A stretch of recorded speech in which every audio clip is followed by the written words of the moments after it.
ஹே designers, welcome back. இந்த channel நீங்கள் first time வரீங்கன்னா என் பேர் விக்னேஷ், நான் ஒரு யூஎக்ஸ் டிசைனர். இந்த சேனல் நிறைய டிசைனர் டாபிக்ஸ் பற்றி டிஸ்கஸ் பண்ணுவோம். இன்றைக்கி நம்ம பார்க்க போகிற டாபிக் என்னென்னா யூசர் ஜேர்னி மேப்பிங் பற்றி தான் பார்க்க போகிறோம். யூஐஎக்ஸில் வந்து இது ஒரு முக்கியமான டாபிக். ஆக்சுவலி இந்த யூசர் ஜேர்னி மேப்பிங் வந்து ஸ்கிப் பண்ணிவிட்டு ஒரு ப்ராடக்ட்டை பண்ணுறாங்கன்னா அது அவ்வளோ சாட்டிஸ்ஃபைடான ப்ராடக்டாக இருக்காது. ஆக்சுவலி ஃபார் எக்ஸாம்பிள் நம்ம சொல்லணும்னா வந்து நீங்கள் வந்து ஏதோ ஒரு ஊருக்கு போகிறீங்கன்னு வச்சுங்களேன். நீங்கள் வந்து இதுக்கு முன்னாடி அந்த ஊருக்கு போனதே கிடையாது, உங்கள் கையில் மேப் எல்லாம் எதுவுமே கிடையாது, யாரையும் காண்டாக்ட் பண்ணியெல்லாம் போகிறது கிடையாது. ஓகேங்களா, நீங்கள் வந்து கார் எடுக்கிறீங்க, போனோம் அப்படின்னா ஈஸியாக நீங்கள் போய் சேர்ந்துட முடியுமா? முடியாதுல்ல. வேறு தெருக்குள்ளே பூந்து எங்கெங்கேயோ போய்கிட்டு இருப்பீங்க. திருப்பி வந்து பெட்ரோல் வேஸ்ட் ஆகும். நீங்கள் வந்து என்ன சொல்கிறது, ஒரு சாட்டிஸ்ஃபைடாக இருக்க மாட்டீங்க. உங்களுக்கு வந்து ஒரு கம்ஃபர்ட்டாக இருக்காது, ஃப்ரஸ்ட்ரேஷன் ஏற்படும் ஒரு ஸ்டேஜுக்கு அப்புறமா. என்னடா அது எங்கெங்கேயோ போய்கிட்டு இருக்கோம் அப்படின்ற மாதிரி. அது மாதிரி தான் யூசர் ஜேர்னி மேப்பிங் இல்லைனா ஒரு அப்ளிகேஷனும் இதே மாதிரி தான் இருக்கும். ஆக்சுவலி யூசர் ஜேர்னி மேப்பிங் போட்டுட்டிங்கன்னா இங்கேருந்து நீங்கள் போகிறோன்னு வந்து உங்களுக்கு கம்ப்ளீட்டாக ஒரு பக்காவாக ஒரு பிளான் இருந்ததுன்னா நீங்கள் வந்து ஈஸியாக அந்த இடத்துக்கு போய் சேர்ந்துருவீங்க. அதே மாதிரி தான் அப்ளிகேஷனு, அது மாதிரி தான் இந்த யூசர் ஜேர்னி மேப்பிங்கும். இதை பற்றி நம்ம கம்ப்ளீட்டாக உள்ள டிஸ்கஸ் பண்ண போகிறோம். நிறைய லைவ் எக்ஸாம்பிள்ஸ் எடுத்து வச்சிருக்கேன். யூசர் ஜேர்னி மேப்பிங்னா என்ன, அதில் ஒரு 3 லேயர்ஸ் இருக்குது, அதுக்குள்ளே இன்டெப்த்தாக பார்க்க போகிறோம். நம்ம எதுக்காக யூசர் ஜேர்னி மேப்பிங் வந்து ரொம்ப முக்கியமாக தேவை, இந்த மாதிரி நிறைய விஷயத்தை பற்றி டிஸ்கஸ் பண்ணலாம். வாங்க வீடியோக்குள்ளே போகலாம். வாங்க, let's get into the video. சரி, ஃபஸ்ட்டு யூசர் ஜேர்னி மேப்பிங்னா என்னன்னு பார்த்துருவாங்க. யூசர் ஜேர்னி மேப்பிங்னா இன்னும் இல்லைங்க, process of visualizing user journey while trying to achieve a goal. அதுதாங்க யூசர் ஜேர்னி மேப்பிங். இப்போ யூசர் வந்து ஒரு கோல் அச்சீவ் பண்ண நினைக்கிறான், இல்லை ஒரு டார்கெட்டை ரீச் பண்ண நினைக்கிறான்னா அந்த ப்ராசஸை கம்ப்ளீட்டாக விஷுவலைஸ் பண்ணுறாங்க பார்த்தீங்களா, அதுதான் யூசர் ஜேர்னி மேப்பிங். இப்போ யூசர் ஜேர்னினா யூசர் ஜேர்னி மேப்பிங் என்னன்னு சொல்லி பார்த்துருமா. சின்ன எக்ஸாம்பிளாக, இப்போ நீங்கள் ஏதோ ஒரு ட்ராவல் பண்ணுறீங்க அப்படின்னா, நீங்கள் போயிட்டு வரீங்கன்னா அது வந்து யூசர் ஜேர்னி. யூசர் ஜேர்னி மேப்பிங்னா அந்த ட்ராவல் பண்ணதை கம்ப்ளீட்டாக நீங்கள் எழுதுறீங்க பார்த்தீங்களா ஒரு பேப்பரில். இங்கே ஸ்டார்ட் பண்ணேன், இங்கே முடித்தேன், நடுவில் இத்தனை ஸ்டேஜஸ் இருந்தது, இந்த இடத்துக்கெல்லாம் போனேன், இந்த இடத்துல இப்படியெல்லாம் ஃபீல் பண்ணேன், இந்த இடத்துல இதெல்லாம் பண்ணேன் அப்படின்னு சொல்லி கம்ப்ளீட்டாக ஒரு மேப்பில் ஸ்கெட்ச் மாதிரி பண்ணுறீங்க பார்த்தீங்களா, அதுதான் யூசர் ஜேர்னி மேப்பிங். ஸோ இப்போ யூசர் ஜேர்னினா என்ன, யூசர் ஜேர்னி மேப்பிங்னா என்னன்னு சொல்லி உங்களுக்கு கம்ப்ளீட்டாக ஒரு ஐடியா வந்திருக்கும். ஓகேங்களா, ஸோ யூசர் ஜேர்னி மேப்பிங்கிறது வந்து கம்ப்ளீட்டாக வந்து என்ன சொல்கிறது, யூசரோட ஆக்ஷன்ஸு, யூசரோட தாட்ஸு, யூசரோட எமோஷன்ஸு, அப்புறமா வந்து யூசர் என்ன திங்க் பண்ணுறான், இந்த மாதிரி விஷயத்துக்குள்ளே மட்டும்தான் இது அடங்கியிருக்கு. இதில் வந்து கம்ப்ளீட்டாக யூஎஸ் ஸ்க்ரீன்ஸ்க்கான இடமே கிடையாது. என்ன சொல்கிறது, டைமு, எமோஷனு, எக்ஸ்பீரியன்ஸ், இதை கம்பைன் பண்ணி தான் அது கம்ப்ளீட்டாக இருக்க போகுது. ஆக்சுவலி நான் யூசர் ஜேர்னி மேப்பிங்க்கு நிறைய டாக்குமெண்ட்ஸு, வீடியோஸு, ChatGPT, ஜெமினி இந்த மாதிரி நிறைய இடத்துல கேட்டு எப்படி அது ஈஸியாக கற்றுக்கலாம் அப்படின்னு சொல்லியெல்லாம் நிறைய செக் பண்ணிக்கிட்டு இருந்தேன். அப்படி பண்ணும்போது வந்து எனக்கு நான் நிறைய இடத்துல இருந்து அப்சர்வ் பண்ணும்போது வந்து நான் அதை வந்து ஒரு 3 லேயராக பிரிச்சுட்டேன். 3 லேயராக பிரித்து அதை வந்து என்ன சொல்கிறது, அப்சர்வ் பண்ணும்போது அதை பற்றி படிக்கும்போது கொஞ்சம் ஈஸியாக இருந்தது. லேயர் 1 என்னென்னா, லேயர் 1க்குள்ளே என்ன வருதுன்னா வை தான் லேயர் 1. ஏன் அது நடந்தது, என்ன, எதனால் அவன் அப்படி பண்ணுறான், எதுக்காக, அதுக்கான டெஃபினிஷன் என்ன அப்படின்றது தான் வையில் நம்ம சொல்ல போகிறோம். அந்த வை என்னென்னா பர்சோனா, ட்ரிகர், கோல். ஓகேங்களா, அதுதான் வந்து லேயர் 1ல் வருது. லேயர் 2 என்னென்னா ஃபேஸஸ். ஓகேங்களா, இதை மட்டும் நீங்கள் கவனம் வச்சுங்க கிளியராக. லேயர் 1 என்ன, பர்சோனா, ட்ரிகர், கோல். ஓகேங்களா, அதில் வந்து வை, ஏன். லேயர் 2 என்னென்னா ஃபேஸஸ், வென், எப்போ நடந்தது அப்படின்றத அங்கே கேட்க போகிறோம். எப்போ அப்படின்றதா வென்னு தான் லேயர் 2. லேயர் 3 என்னென்னா ஜேர்னி மேப் ஸ்ட்ரக்சர். ஆக்சுவலாக ஓகேங்களா, லேயர் 1ல் பர்சோனா, ட்ரிகரு, கோல் இதெல்லாம் லேயர் 1க்குள்ளே வந்துடும். லேயர் 2ல் என்னென்னா ஃபேஸஸ், பிஃபோர், ஆஃப்டர், டூரிங் அப்படின்ற மாதிரி பேசுவோம் பின்னாடி, அதை வாங்க பார்க்கலாம். லேயர் 3 என்னென்னா ஜேர்னி மேப் ஸ்ட்ரக்சர். ஓகேங்களா, ஸோ இதுதான் core parts of user journey mapping. Layer 1, layer 2, layer 3 இதை வந்து கவனம் வச்சுங்க. அப்படி இல்லைனா நீங்கள் வந்து எதுனா ஒரு நோட் எடுத்துக்கூட நீங்கள் எழுதிக்கலாம். ஓகே, 3 லேயர் அதை பிரிக்கிறாங்க அப்படின்னு சொல்லிட்டு. ஓகேங்களா, ஸோ நம்ம ஃபஸ்ட்டு லேயர் பற்றி தான் டீட்டெயில்டாக பார்க்க போகிறோம். ஃபஸ்ட்டு லேயர் என்ன சொல்ல வருதுன்னா பர்சோனா, ட்ரிகரு, கோல். இதெல்லாம் ஏன் இது நடக்கணும் அப்படின்றது தான் நம்ம கேட்க போகிறோம். ஓகேங்களா, இப்போ ஃபார் எக்ஸாம்பிள் வந்து இந்த ஏன் அப்படின்ற கொஷின் இல்லைன்னா அது வந்து ஸ்டார்ட் ஆகிறதே கிடையாது. இப்போ வந்து அருண் வந்து ஸ்விக்கி ஓப்பன் பண்ணுறான் அப்படின்னு சொல்லி ஒரு எக்ஸாம்பிள் சொல்கிறான். ஏன் அவன் ஸ்விக்கி ஓப்பன் பண்ணுறான், அவனுக்கு பசிக்குது, மேபி அவனுக்கு சமைக்கிறதுக்கு டைம் இல்லாமல் இருக்கலாம். இதெல்லாம் தான் வையில் இது தான் வரும். ஓகேங்களா, லேயர் 1 வந்து அவன் எதுக்காக அதை பண்ணுறான், அவனோட மோட்டிவேஷன் என்ன, இதெல்லாம் அங்கே கண்டுபிடிச்சிடுறேன். இப்போ ஃபார் எக்ஸாம்பிள் நான் ஜாப் அப்ளை பண்ணுறேன்னா எதுக்காக அவன் ஜாப்ல அப்ளை பண்ணுறான், வேறு கம்பெனிலேருந்து ஸ்விட்ச் ஆகிறானா, இல்லை அவன் ஃப்ரெஷராக என்ன, அவனை பற்றின கம்ப்ளீட் டெஃபினிஷன் அங்கே நீ கண்டுபிடிச்சிடும். ஸோ அந்த மாதிரி டிஃப்ரெண்ட் பர்சோனாஸை வச்சு தான் நீ லேயர் 1 கடந்து போ. ஓகேங்களா, லேயர் 1ன்றது என்னென்னா அவங்ககிட்ட ஏன் என்ன அப்படின்னு சொல்லி கம்ப்ளீட் டீட்டெயில் கலெக்ட் பண்ணுறேன். ஸோ நம்ம செகண்ட் லேயர் பற்றி பார்க்க போகிறோம். செகண்ட் லேயரில் என்ன சொல்ல வராங்கன்னா வென், எப்போ நடக்குது அப்படின்ற சொல்லி தான் அதை கம்ப்ளீட்டாக அந்த ஜேர்னியில் இது எப்போ நடக்குது அப்படின்றது தான் இது வந்து கம்ப்ளீட்டாக டிஸ்கஸ் பண்ண போகுது. இப்போ ஒருத்தங்க சாப்பாடு வேணும்னு நினைக்கிறான்னா அது எப்போ ஸ்டார்டிங்லேயே நடக்குது. ஓகேங்களா, அதுதான் ஸ்டார்டிங் ஸ்டேஜ். இப்போ வந்து அவன் வந்து ஃபுட்ஸ் எல்லாம் ஸ்க்ரால் பண்ணுறான், செலெக்ஷன்ஸ்க்கு வந்து எது செலக்ட் பண்ணுறதுன்னு வந்து அவனுக்கு கன்ஃபியூஷனாக இருக்குன்னா டியூரிங்னா என்னென்னா வைல் யூஸிங் த ஆப், அதுதான் நம்ம டியூரிங்னு சொல்லுவோம். ஆஃப்டர்னா என்னென்னா ஃபுட்டு வந்துருச்சு, அதுக்கப்புறம் அவன் என்ன ஃபீல் பண்ணுறான். பிகாஸ் எல்லா எமோஷனும் உனக்கு வந்து ஒரே டைமில் நடக்காது. நீ வந்து ஃபுட்டு தேடும் போது ஒரு எமோஷனில் இருப்ப, ஃபுட்டு வந்த பின்னாடி ஒரு எமோஷனில் இருப்ப, ஸோ சாப்பிட்லாம் அப்படின்ற போது ஒரு தாட்டில் இருப்ப, ஒரு திங்கிங்கில் இருப்ப, ஒரு ஆக்ஷன் அங்கே பண்ணுவேன் நீ. ஸோ இந்த மாதிரி மல்டிபிள் விஷயம் இருக்குது. ஸோ இது எப்படின்னா இந்த கம்ப்ளீட் ஃப்ளோ வந்து ஒரு 3 ஸ்டேஜாக பிரிக்கிறாங்க. ஓகேங்களா, பிஃபோர், ஆஃப்டர், டூரிங். இதை தான் வந்து ஸ்டேஜஸ்ன்னு சொல்லுவாங்க. எந்த ஸ்டேஜில் அவன் இருக்கான் அப்படி சொல்லி. இப்போ நீ டூர் போகிறேன்னா டூர் கிளம்புறதுக்கு முன்னாடி, டூர் போய்கிட்டு இருக்கும்போது, டூர் போயிட்டு வந்த அப்புறம் இந்த 3 ஸ்டேஜஸுமே பிரிப்பாங்க. ஸோ இதுதான் வந்து லேயர் 2. ஓகேங்களா. லேயர் 3 என்ன சொல்ல வருதுன்னா, லேயர் 3ல வந்து ஒரு 4-5 ஸ்டெப் இருக்குது. ஓகேங்களா. இந்த ஸ்டெப்புன்னு சொல்லக்கூடாது, 4-5 ஃபேஸ் இருக்குன்னு வச்சுங்களேன். ஓகேங்களா.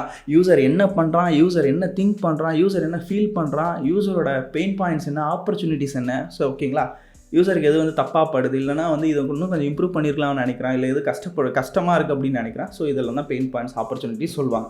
ஸோ ஜேர்னி லேயர் 3ல வந்து என்னென்னா, அது வந்து ஜேர்னி ஸ்ட்ரக்சர். அந்த ஜேர்னியோட கம்ப்ளீட் ஸ்ட்ரக்சரே அங்கே சொல்லிவிடுவாங்க. ஓகேங்களா. லேயர் 1ல் என்ன சொல்கிறாங்க, அவனோட ஃபஸ்ட்டு பர்சனை வச்சு அவனோட ட்ரிகர் பாயிண்ட் எதுன்னு பார்க்குற, அவனோட கோல் என்ன, அவனோட மோட்டிவேஷன், இதெல்லாம் லேயர் 1ல் நீ கண்டுபிடிச்சிக்கிற.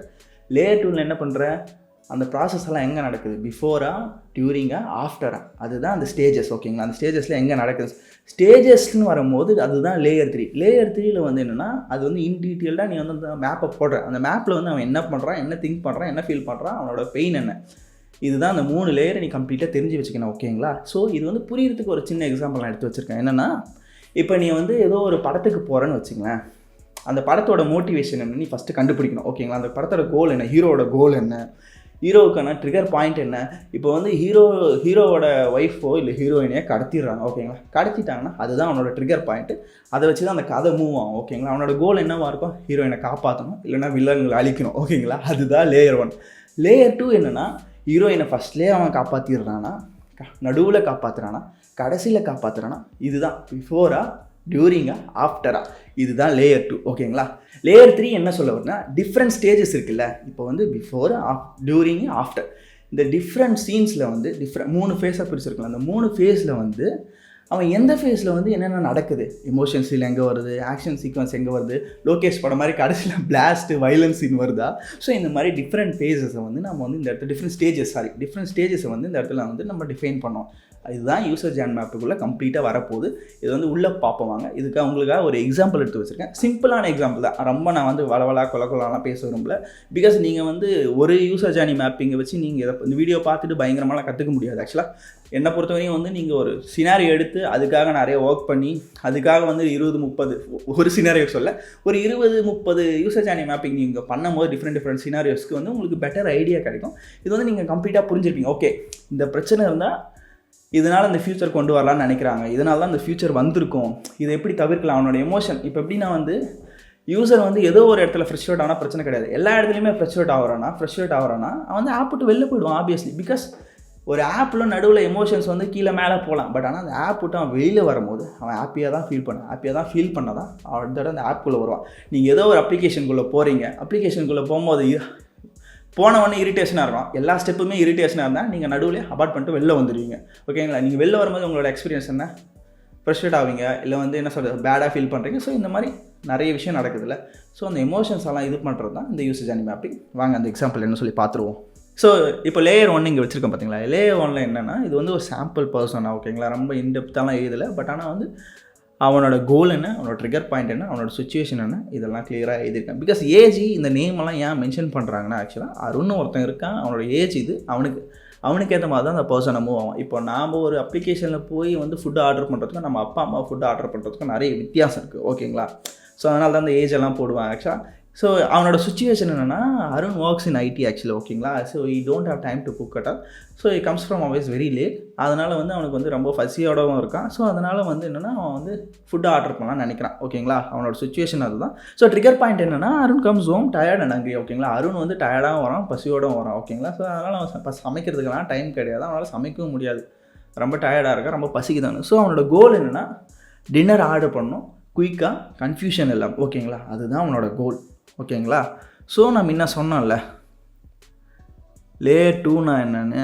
இப்போ வந்து லேயர் 1 முடிஞ்சிச்சு. உங்களுக்கு வந்து என்னென்னா, அவனோட ட்ரிகர் பாயிண்ட் என்ன, அவனோட கோல் என்ன, அவனோட அருண்னா யார், அவன் என்ன பண்ணுவான், இதெல்லாம் உங்களுக்கு ஓரளவுக்கு ஒரு ஐடியா தெரிஞ்சிச்சு. அருண் பார்த்தீங்கன்னா கம்ப்ளீட்டாக ஒரு சின்ன பர்சன், அவங்களுக்கு ஒரு ஐடியா இருக்குது. இப்போ என்னென்னா லேயர் 2. லேயர் 2ல் நம்ம என்ன சொல்ல வரோன்னா, இங்கே எழுதியிருக்கேன் பாருங்கள், பிஃபோர், டியூரிங், ஆஃப்டர். பிஃபோர்னால் என்னென்னா, முன்னாடி என்ன நடந்துச்சு, இப்போ என்ன நடக்குது, அப்புறமா என்ன நடக்கும். ஸோ இதெல்லாம் இப்போ வந்து பிஃபோர்னால் என்னென்னா டிஸ்கவரி ஃபேஸ்னு சொல்லுவாங்க. அவன் எப்படி வந்து அந்த ஆப்பை கண்டுபிடிக்கிறான், அதுக்குள்ளே எப்படி வரான் தேடி அப்படின்றது தான் டிஸ்கவரி ஃபேஸ்னு சொல்லுவாங்க. ஓகேங்களா. ஸோ இது வந்து லேயர் 2. இதில் வந்து ஸ்டேஜஸ் எழுதுவாங்க. First stage, second stage, third stage, fourth stage, final ஸ்டேஜ்ன்ற மாதிரி. ஸோ இதெல்லாம் தான் முக்கியமான விஷயம். லேயர் 1ல் இது வந்து நீங்கள் கிளாரிட்டி வந்திருக்கும். லேயர் 2 உங்களுக்கு கிளாரிட்டி வந்திருக்கும். லேயர் 3ல் ஸ்டேஜஸ், ஆக்ஷன்ஸு. அதில் அந்த ஸ்டேஜஸில் என்னென்ன இருக்குன்னு நீங்கள் கண்டுபிடிக்கணும். ஆக்ஷன்ஸ் என்ன, தாட்ஸ் என்ன, பெயின் பாயிண்ட்ஸ் என்ன, ஆப்பர்ச்சுனிட்டி. பெயின் பாயிண்ட்ஸ், ஆப்பர்ச்சுனிட்டி ரெண்டும் ஒன்று தான். ரெண்டும் ஒன்று இன் சென்ஸ் அதுக்குள்ளே அது ரெண்டுமே ஒரே இடத்துல அடங்கின. ஆக்சுவலாக ஒன்று அவனுக்கு என்ன பிரச்சனை இருக்குன்னு எழுதுவீங்க, இல்லை அங்கே என்ன ஒன்று இம்ப்ரூவ் பண்ணலான்னு எழுதுவீங்க. ஓகேங்களா? அதுக்கு அடுத்து எமோஷன்.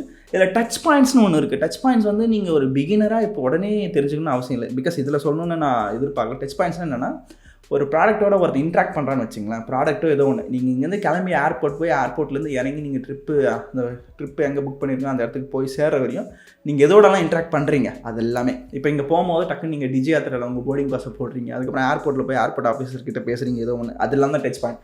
டிஜி யாத்திரா ஒரு டச் பாயிண்ட், ஏர்போர்ட் ஆஃபீஸர் ஒரு டச் பாயிண்ட், ஏர்போர்ட்டை வெளில போகிறீங்களா அங்கே யாருக்கிட்ட பேசுகிறீங்களா, அங்கே என்ன இன்ட்ராக்ஷன் பண்ணுறீங்களா, அதெல்லாம் ஒரு டச் பாயிண்ட். ரூம் கிட்ட போனோடனே ரூமில் ஒருத்தங்கிட்ட பேசுகிற பார்த்தேன், ரூம் புக் பண்ணியிருக்கேன் இது மாதிரி என் கீ கூட, அதெல்லாம் ஒரு டச் பாயிண்ட்.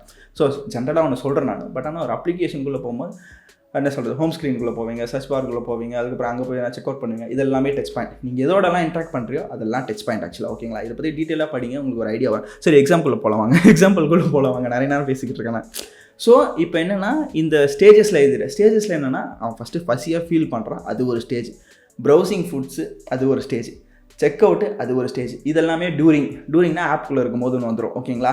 அப்புறமா என்ன நடக்குது அப்படின்றது வந்து வெயிட்டிங்கு, டெலிவரி. இப்போ வந்து ஃபுட்டு ஆர்டர் பண்ணிட்டான், அதுக்கப்புறம் என்ன நடக்குது, பிகாஸ் அவனோட கோல் என்ன, ஃபுட்டு ஆர்டர் பண்ணணும், அதுதான். ஓகேங்களா? அதுதான் டூரிங் ஸ்டேஜில் வரும். ஓகேங்களா? அதுக்கப்புறம் ஆஃப்டர் ஃபுட்டு ஆர்டர் பண்ணுறதுக்கப்புறம் என்னன்னா, அதெல்லாம் ஆஃப்டர் ஸ்டேஜில் வந்துடும். வெயிட்டிங்கு, டெலிவரி இதெல்லாம் ஆஃப்டர் ஸ்டேஜில் வந்துருச்சா. ஸ்டேஜஸ் வந்து ஒவ்வொருத்தர் ஒவ்வொரு மாதிரி பிரிப்பாங்க. ஆக்சுவலாக நான் சிம்பிளாக இருக்குன்னு சிம்பிளாக பிரிச்சிருக்கேன். ஓகேங்களா? ப்ரௌசிங் ஃபுட்ஸு, செக் அவுட், அப்புறம் பேமெண்ட்டு, இது எல்லாமே டிஃப்ரெண்ட் ஸ்டேஜஸ் தான் நம்ம எடுத்துகிட்டு போகலாம்.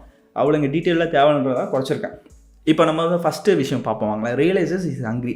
அதில் வந்து அவன் என்னோட ஆக்ஷன் என்ன இருக்கும், அவன் வந்து என்ன ஆப்பில் ஆர்டர் பண்ணலான்னு பார்க்கலாம். அதுவும் ஒரு இன்புட் தான் ஆக்சுவல், அதுவும் ஒரு ஆக்ஷன் தான். பட் ஆனால் அதெல்லாம் இங்கே மென்ஷன் பண்ணல. சிம்பிளாக இருக்குன்னு சொல்லிட்டு டக்குன்னு நான் பண்ணணும், உங்களுக்கு எக்ஸ்பிளைன் பண்ணணும் அப்படின்னு சொல்லிட்டு டக்குன்னு ஒரே ஒரு விஷயத்தை மட்டும் எடுத்துச்சு.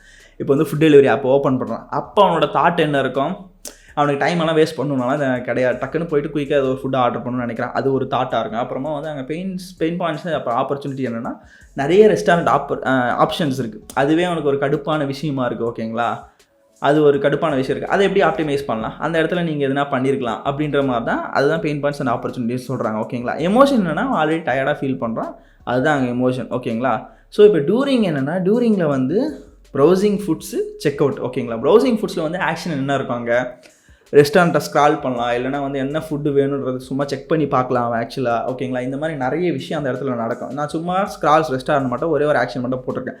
அங்கே என்ன அவனுக்கு தாட்ஸாக இருக்குன்னா வந்து எந்த ஃபுட்டு வந்து ஃபாஸ்ட்டாக வரும், எந்த ஃபுட்டு வந்து டேஸ்ட்டாக இருக்கும், அதே மாதிரி வந்து ஃபுட்டோட குவான்டிட்டி எவ்வளோ இருக்கும், இந்த மாதிரி மல்டிபிள் தாட்ஸ் அவனுக்கு இருக்கலாம். ஓகேங்களா? ஸோ இதெல்லாம் தாட்ஸில் வரும். பெயின் பாயிண்ட்ஸ் அண்ட் ஆப்பர்ச்சுனிட்டி என்னென்னா, அவனுக்கு வந்து கிளியராக வந்து ஒரு டெலிவரி டைம் இல்லை ஆக்சுவலாக, எப்போ அது கரெக்டாக வந்து சேரும். இப்போ வந்து ஆர்டர் பண்ணால் ஒரு 21 மினிட்ஸில் வருமா, 20 மினிட்ஸில் வருமா, 30 மினிட்ஸில் வருமா, அது வந்து அங்கே கிடையாது. அது வந்து அவன் வந்து ஒரு இது வந்து இந்த ஃபியூச்சர் இல்லைன்னா அவன் வந்து கஷ்டப்படுறான். ஓகேங்களா? அதுதான் பெயின் பாயிண்ட்ஸ்னு சொல்கிறாங்க. எமோஷன் என்னென்னா, லிட்டில் கன்ஃபியூஸ்டாக இருக்கான் ஆக்சுவலாக. ஓகேங்களா? ஃபுட்டு வருமா வராதா, கரெக்டான டைமுக்கு நமக்கு ஆல்ரெடி பசியாக இருக்குது, அதனால் எமோஷன் வந்து அந்த கன்ஃபியூஷன் வச்சுருக்கோம். இப்போ அடுத்து வந்து அடுத்து வந்து செக் அவுட்டில் வந்து என்னென்னா ஆக்ஷன் என்னென்னா, ஐட்டம்ஸ் எல்லாம் ஆட் பண்ணிட்டா பே பண்ணுறான். இதில் இன்னொரு விஷயமா ஆடலாம், ஐட்டம்ஸ் எல்லாம் ஆட் பண்ணுறான், செக் பண்ணுறான், பேமெண்ட் ஹிடன் ஃபீஸஸ் எல்லாம் எதனா இருக்கான்னு செக் பண்ணுறான். ஸோ இந்த மாதிரி நிறைய விஷயம் இருக்குது ஆக்ஷனுமே இங்கே ஆக்சுவலாக. ஓகேங்களா? நம்ம என்ன சொன்ன மாதிரி தான் சிம்பிளாக இருக்குன்னா எழுதி வச்சுருக்கேன். தாட்ஸ் வந்து என்னென்னா, அவன் வந்து கரெக்டான ஃபுட்டு தான் நம்ம செலக்ட் பண்ணியிருக்கோமா அப்படின்னா வந்து அவனோட தாட்டாக இருக்கும். அதே மாதிரி வந்து பேமெண்ட் கரெக்டாக இருக்குமா, விலை அதிகமாக இருக்கா கம்மியாக இருக்கா, இந்த மாதிரி தாட்ஸ் எல்லாமே இங்கே வரலாம். அதுக்கடுத்து பெயின் பாயிண்ட்ஸ் என்னென்னா வந்து no reassurance about order timing and no transparency about taxes. அதான் என்ன சொல்லலை, டாக்ஸஸ் பற்றியும் அவனுக்கு வந்து ஒரு கிளாரிட்டி கிடையாது ஆக்சுவலாக. அதே மாதிரி ஆர்டர் டைமிங் பற்றியும் அவனுக்கு ஒரு கிளாரிட்டி கிடையாது. அது வந்து ஒரு பிரச்சனையாக இருக்குது, அதை வந்து அவன் சரி பண்ணணும்னு நினைக்கிறான். ஓகேங்களா? அப்போ வந்து என்னென்னா எமோஷன்னா ஸ்லைட்டாக வந்து அவனுக்கு வந்து ஒரு பதட்டமாக ஃபீல் பண்ணுறான், பிகாஸ் பேமெண்டிங் ஏரியா அது. அதே மாதிரி அவனுக்கு கரெக்டான ஃபுட்டு செலக்ட் பண்ணியிருக்குமா, இந்த மாதிரி விஷயம்லாம் அங்கே நடக்குது. ஓகேங்களா? ஸோ இப்போ வந்து நம்ம ஆஃப்டர் ஃபுட்டு ஆர்டர் பண்ணிட்டான், அதுக்கப்புறம் ஆஃப்டர் ஸ்டேஜுக்கு வந்துட்டோம். அதுதான் வெயிட்டிங் ஸ்டேஜில் என்னென்னா, அவனோட ஆக்ஷன் என்னென்னா ட்ராக்கிங் ஆர்டர். ஓகேங்களா? ட்ராக்ஸ் ஆர்டர்னா என்னென்னா, ஆர்டர் எப்போ வரும்னு அவன் ட்ராக் பண்ணிக்கிட்டு இருக்கான். அதுதான் அவனோட ஆக்ஷனாக அங்கே இருக்கும். வேறு எதுவும் அதை தாண்டி அவன் வேறு எதுவும் யோசிக்க போகிறதில்ல. அவனோட தாட் என்னென்னா, ஏன் அது நிறைய நேரம் எடுக்குது, எவ்வளோ நேரத்துக்கு வரும், இந்த மாதிரி மல்டிபிள் தாட்ஸ் இருக்கும். கரெக்டான ஃபுட்டு வருமா, பேக்கேஜிங் எல்லாம் கரெக்டாக இருக்குமா, இந்த மாதிரி மல்டிபிள் தாட்ஸ் இருக்கும் அவனுக்கு. ஓகேங்களா? இப்போ பெயின் பாயிண்ட்ஸ் என்னென்னா வந்து ஸ்லோ ஸ்டேட்டஸ் அப்டேட்ஸ் ஓகேங்களா, ஒழுங்கான ஸ்டேட்டஸ் அப்டேட்ஸ் அங்கே இல்லைன்னு சொல்லிட்டு அவன் ஃபீல் பண்ணுறான். டக்குன்னு மேபி வந்து நான் இப்போலாம் நல்லா பண்ணிக்கிட்டு இருக்காங்க ஆக்சுவலாக. என்னென்னா வந்து ஃபுட்டு ஆர்டர் எடுத்துட்டான், ஏஜென்ட் ஆகும் ஃபுட் டெலிவரி காய் வந்து ரெஸ்டாரண்ட் நோக்கி போய்கிட்டு இருக்கா, பிக் பண்ண போகிறான், பிக் பண்ணிட்டான், on the way to your home அப்படின்னு சொல்லுவாங்க. You will reach you by 11 minutes அப்படின்ற மாதிரிலாம் போடுவாங்க. ஸோ இந்த மாதிரிலாம் ஹீஸ் ஆன் டோர் ஸ்டெப் அப்படின்னு சொல்லுவானுங்க. ஸோ இந்த மாதிரி கரெக்டாக இப்போ இன்ஸ்டன்ட் அப்டேட் பண்ணுறாங்க. இது வந்து சும்மா ஒரு எக்ஸாம்பிளுக்காக எடுத்து வச்சுருக்கேன், அதனால் சொல்கிறேன் நான். ஆக்சுவலாக இப்போ வந்து எமோஷன் என்னென்னா இம்பேஷண்ட்டாக இருப்போம், வந்துருமா அப்படின்னு சொல்லிட்டு நம்ம யோசிக்கிட்டே இருப்போம்ல, ஏன் டோர் ஸ்டெப்பில் இருக்குன்னு சொல்கிறான், இன்னும் வரல, 11 minutes காட்டுறான், பல மணி நேரம் 11 minutes இருக்குன்னு சொல்லி காட்டுறாங்கன்னு சொல்லுவேன். ஸோ இந்த மாதிரிலாம் நிறைய நடக்கும் ஓகேங்களா. இதுதான் எங்கள் எமோஷன். இப்போ வந்து ஆஃப்டர் ஃபுட்டு ஆர்டர் பண்ணுறதுக்கு ஆஃப்டரில் இன்னும் ஒரு ஸ்டேஜ் இருக்குது. அது என்னென்னா டெலிவரியில் ஆக்ஷன் என்ன இருக்குன்னா ரிசீவ்ஸ் ஃபுட். இங்கேயும் ஒரு டச் பாயிண்ட் இருக்குது. அந்த டச் பாயிண்ட் என்னென்னா அவன் அந்த டெலிவரி பார்ட்னர் இருக்காங்களா, அவனோட இன்ட்ராக்ட் பண்ணுறாங்களா, அதுவும் ஒரு டச் பாயிண்ட் தாங்க ஆக்சுவலாக ஓகேங்களா. ஸோ தாட்ஸ் வந்து என்னென்னா ஒரு வழியாக வந்துருச்சா சாப்பாடு அப்படின்றது அவனோட தாட்டாக இருக்கும். இங்கே பெயின் பாயிண்ட்ஸ் அண்ட் ஆப்பர்ச்சுனிட்டி என்ன இருக்குன்னா, அங்கே வந்து என்ன சொல்கிறது, ஆப்பர்ச்சுனிட்டி அவன் என்ன எதிர்பார்த்தானா வந்து இங்கே ஒரு ரேட்டிங் கொடுக்குற மாதிரி ஒன்று வச்சுருக்கலாம், இதெல்லாம் ஒரு ஆப்பர்ச்சுனிட்டி. அப்புறமா வந்து டோர் ஸ்டெப் டெலிவரி, இப்போ வந்து கீழே போய் கேட்டில் வாங்காமல் மேலே வந்து கொடுத்தா இன்னும் சாட்டிஸ்ஃபைடாக இருந்திருக்கான். இதெல்லாம் ஒரு ஆப்பர்ச்சுனிட்டி ஓகேங்களா, நம்ம இம்ப்ரூவ் பண்ணிக்கிறதுக்கு, ஆப் இம்ப்ரூவ் பண்ணிக்கிறதுக்கு. அதே மாதிரி வந்து ஒரு டெலிவரி கோடு வச்சு வந்து கரெக்டான பர்சன் தான் டெலிவரி பண்ணுறோமா அப்படின்னு சொல்லி வச்சிருக்கலாம் அப்படின்ற மாதிரிலாம் இதெல்லாம் ஒரு ஆப்பர்ச்சுனிட்டியாக அவன் ஃபீல் பண்ணுறான், இதெல்லாம் பண்ணியிருக்கலாமே அப்படின்னு சொல்லிட்டு. இந்த இடத்துல அவனோட எமோஷன் என்னென்னா ரிலீஃப் ஓகேங்களா. ஸோ இப்போ வந்து அவன் டயர்டாக ஸ்டார்ட் பண்ணான் ஓகேங்களா, இந்த எமோஷனை மட்டும் ஃபாலோ பண்ணுங்கள். இப்போ வந்து அவன் டயர்டாக ஸ்டார்ட் பண்ணிவிட்டு ஒரு ரிலீஃப் கிடச்சி பார்த்தீங்களா ஃபைனலாக அவனுக்கு. ஸோ இப்படி தான் இது முடியணுமே தவிர இவன் டயர்டாக ஸ்டார்ட் பண்ணி கடைசியில் ஃப்ரஸ்ட்ரேட்டடாக முடிஞ்சா அது ஒர்க் அவுட் ஆகாது. ஸோ இந்த எமோஷனை நம்ம கொஞ்சமாக இம்ப்ரூவ் பண்ணி கொண்டு போகிறது தான் இந்த ஜேர்னி மேப் சொல்ல வருது. இதே மாதிரி இதில் ஆப் இம்ப்ரூவ்மெண்ட்ஸ் எல்லாம் வந்து இந்த பெயின் பாயிண்ட்ஸ் அப்புறம் ஆப்பர்ச்சுனிட்டிஸ் வச்சு என்னென்னா டாப் பிக்ஸ் அவனுக்கு எடுத்து வச்சுக்கலாம். பிகாஸ் அவன் ஆல்ரெடி ஆர்டர்ஸ் எல்லாம் பண்ணியிருந்தானா அதை வச்சு வந்து உனக்கு டாப் பிக்ஸ் இல்லைனா வந்து ஆல்ரெடி அவன் ஃபேவரட் ரெஸ்டாரண்ட்ஸ் எல்லாம் இருக்குல்ல, அது மாதிரி எதனா போட்டு வச்சுருந்தா அதுலேருந்து அவனுக்கு வந்து ஈஸியாக காட்டலாம். டெலிவரி டைம் என்னன்னு சொல்லி காட்டலாம். அப்புறமா வந்து ரேட்டிங் வச்சு ஸ்டார்ட் பண்ணுற மாதிரி, இப்போ வந்து அவன் நல்ல ஃபுட்டாக இல்லையான்னு சொல்லி கன்ஃபியூஷனாக ஃபீல் பண்ணுறான்னா அவனுக்கு வந்து என்ன சொல்கிறது ஸ்டார்ட் பண்ணலாம், ரேட்டிங் வச்சு ஸ்டார்ட் பண்ணலாம் அப்படின்ற மாதிரி அவனுக்கு ஒரு ஆப்ஷன் கொடுத்துக்கலாம். பிகாஸ் இதெல்லாம் நான் ஏன் சொல்கிறேன்னா இந்த மாதிரி தான் இது வந்து ஒர்க் ஆகும். இந்த இடத்துலலாம் பிரச்சனை இருக்குன்னு சொல்லி அதுக்காக என்ன ஃபியூச்சர் கொண்டு வரலாம் அப்படி தான் இதை வந்து ஒர்க் பண்ணுவாங்க ஓகேங்களா. அதுக்கு அடுத்து ஸ்மார்ட் ரெக்கமெண்டேஷன். இப்போ வந்து என்னென்னா நைட் டைமில் அவன் என்ன சாப்பிடுவான் அதுக்கேற்ற மாதிரி அவனுக்கு ரெக்கமெண்ட் பண்ணலாம். ஸோ இந்த மாதிரி விஷயம்லாம் தான் இது ஓகேங்களா. ஸோ அடுத்து வந்து என்னென்னா வந்து கிளியர் ஈட்டியான ரெஸ்டாரண்ட் கார்ட்ஸ். இப்போ வந்து எஸ்டிமேட்டட் டைம் அரைவல்னு சொல்லிட்டு என்ன சொல்கிறது ஒரு 11 minutes வந்துடும், 12 minutes வந்துடும், இந்த ரெஸ்டாரண்ட்டில் ஆர்டர் பண்ணிங்க அப்படின்னு சொல்லிட்டு அந்த கார்ட்லேயே வந்து உங்களுக்கு டிஸ்பிளே பண்ணுவாங்க பார்த்தீங்கன்னா. ஸோ அந்த மாதிரி பண்ணலாம். அப்புறமா லைவ் ட்ராக்கிங் வைக்கலாம் அவனுக்கு. பிகாஸ் அவன் எங்கே வந்துக்கிட்டு இருக்கான்ற ஃபியூச்சரெல்லாம் வந்து அப்போல்லாம் பெருசாக கிடையாது. இப்போ வந்து நல்லா பண்ணுறாங்க. ஒரு நிமிஷத்துலேயே ஏதோ அது வந்து அப்டேட் ஆகுதுன்னு நினைக்கிறேன் ஆக்சுவலாக. I think so. என்னென்னா வந்து அவன் வந்து அந்த டெலிவரி காய் மூவ் ஆகிக்கிட்டே இருக்கலாம். அது வந்து உங்களுக்கு ஒரு நிமிஷத்துலேயே 30 செகண்ட்லேயே வந்து உங்களுக்கு வந்து லைவாக அப்டேட் ஆகிடும். இப்போலாம் முன்னெல்லாம் அப்படி கிடையாது ஆக்சுவலாக ஓகேங்களா. அப்புறமா வந்து இப்போ ஒன்று புதுசாக ரீசெண்ட் அப்டேட் பண்ணாங்க பார்த்தீங்களா, நீங்கள் வந்து அவன் கரெக்ட் டைமுக்கு வரலன்னா உங்களுக்கு வந்து ஃபுட்டே ஃப்ரீ அப்படின்னு சொல்லிட்டு ஆன் டைம் ஆர் ஃப்ரீ பேட்ச் அப்படின்ற மாதிரிலாம் இன்ட்ரடியூஸ் பண்ணலாம். ஸோ இந்த மாதிரிலாம் இம்ப்ரூவ்மெண்ட்ஸ் கொண்டு வரலாம் அப்படின்னு சொல்கிறேன். அப்புறமா வந்து ஆர்டர் ஸ்டேட்டஸ் டைம் லைனு, அப்புறம் புஷ் நோட்டிஃபிகேஷன்ஸ், ஃபுட்டு எடுத்துட்டான் அந்த வேலை இருக்கான் ஆக்சுவலாக 11 minutes வந்துடுவான், 3 minutes வந்துடுவான், டோர் ஸ்டெப்பில் இருக்கான். ஸோ இந்த மாதிரி வந்து நோட்டிஃபிகேஷன்ஸ் வந்து புஷ் பண்ணலாம். அப்புறமா டெலிவரி பார்ட்னர் லொக்கேஷன் ட்ராக்கிங், இது முன்ன சொன்ன மாதிரி தான் அவனோட லொக்கேஷனே கம்ப்ளீட்டாக ட்ராக் பண்ணலாம். இல்லை அவனுக்கு கால் பண்ணுற மாதிரி, அவங்க கூட சேட் பண்ணுற மாதிரி, இந்த மாதிரி நிறைய ஆப்ஷன்ஸ் எல்லாம் வச்சுக்கலாம். ஸோ இந்த மாதிரி விஷயம்லாம் தான். இப்போ இதெல்லாம் வந்து எப்படின்னா இதெல்லாம் ஒரு ஆப் இம்ப்ரூவ் பண்ணுறதுக்கான விஷயம். இதெல்லாம் நிறைய இதுலேயுமே இது டச் பாயிண்ட் நான் ரிட்டர்ன் சொன்னல. டச் பாயிண்ட் வந்து எங்கன்னா நீங்கள் வந்து ஆப்பில் வந்து ஹோம் ஸ்க்ரீன் ஒரு டச் பாயிண்ட், ஆன்போர்டிங் ஒரு டச் பாயிண்ட், சர்ச் பார் ஒரு டச் பாயிண்ட், இது எல்லாமே touch point, delivery point touch point, இதெல்லாம் சொன்னல, இதெல்லாம் தான் டச் பாயிண்ட் ஆக்சுவலாக. டச் பாயிண்ட் பற்றியும் டீட்டெயிலாக உள்ள பாருங்கள். நிறைய நீங்கள் வந்து என்ன சொல்கிறது ஜெமினியில் சும்மா வந்து கைடட் லேர்னிங்லாம் போட்டிங்கன்னா ஈஸியாக வந்து யூசர் ஜேர்னி மேப்பிங்கெல்லாம் கற்றுக்கலாம். இல்லை என்னென்னா வந்து யூசர் ஜேர்னி மேப்பிங்கிறது வந்து ஒரு அப்ளிகேஷனுக்கு வந்து ரொம்ப முக்கியம். இப்போ வந்து யூஐ டிசைனர்ஸ் எல்லாம் என்னென்னா சிங்கிள் ஸ்க்ரீன்ஸாக ஒர்க் பண்ணுவாங்க. பட் ஆனால் அது பின்னாடி வந்து இந்த மாதிரி நிறைய விஷயம் இருக்குது ஓகேங்களா. இப்போ வந்து இப்போ இருக்கிற பிகினர்ஸ் எல்லாம் வந்து சும்மா ஒரு ஸ்க்ரீன் எடுத்தோம், அழகாக டிசைன் பண்ணுறோம், இன்ஸ்டாகிராமில் போஸ்ட் பண்ணிட்டோம், அது கிடையாது. அது வந்து வேறு, அதெல்லாம் இப்போ ரீப்ளேஸ் பண்ணிவிடும் நினைக்கிறேன். இன்னும் கொஞ்சம் நாள் அப்படி போய்கிட்டு இருக்கு. யூசர் எக்ஸ்பீரியன்ஸ்ன்றது மாறாத விஷயம் எப்போவுமே ஓகேங்களா.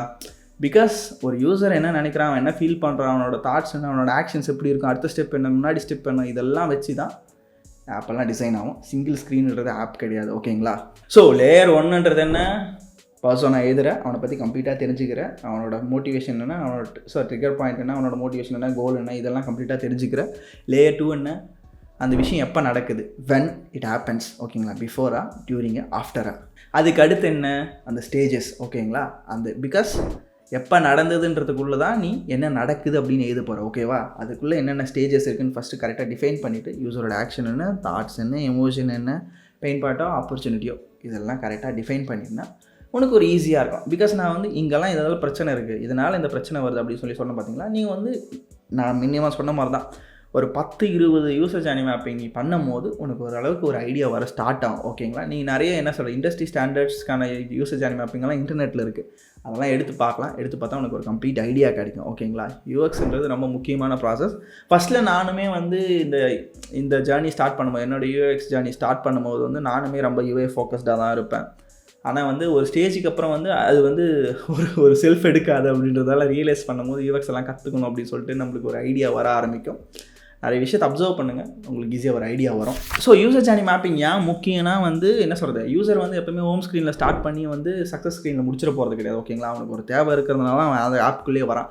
நீ காசு அனுப்பணுன்னா மட்டும்தான் ஃபோன்பேக்குள்ளே போவேன். நீ யாருக்குன்னா மெசேஜ் அனுப்பணும் மட்டும்தான் வந்து வாட்ஸ்அப்புக்குள்ளே போவோம். ஓகேங்களா, நம்மளோட தேவை டிஃப்ரெண்ட்டாக இருக்கும். அதுக்கேற்ற மாதிரி தான் நீ அதுக்குள்ளே போவேன்.